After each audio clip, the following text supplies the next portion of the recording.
ರಾಜ್ಯದ ಮುಖ್ಯಮಂತ್ರಿ ಸಿದ್ದರಾಮಯ್ಯನವರು ಇಂದು ದಿಲ್ಲಿಯಲ್ಲಿ ಪ್ರಧಾನಿ ಮೋದಿ ಅವರನ್ನು ಭೇಟಿಯಾದರು. ರಾಜ್ಯದ ಬರ ಪರಿಸ್ಥಿತಿಯನ್ನು ಪ್ರಧಾನಿಯವರಿಗೆ ವಿವರಿಸಿದ ಮುಖ್ಯಮಂತ್ರಿಗಳು 18,177.44 ಕೋಟಿ ರೂಪಾಯಿ ತಕ್ಷಣದ ಪರಿಹಾರಕ್ಕೆ ಮನವಿ ಮಾಡಿದರು.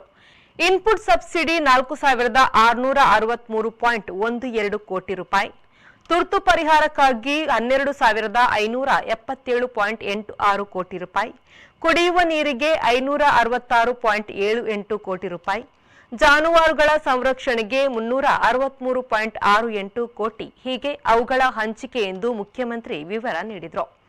ರಾಜ್ಯದ 223 ತಾಲೂಕುಗಳು ಬರಪೀಡಿತವಾಗಿದ್ದು 196 ತಾಲೂಕುಗಳು ತೀವ್ರ ಬರಪೀಡಿತ ಆಗಿವೆ ಎಂದು ಅವರು ವಿವರ ನೀಡಿದರು.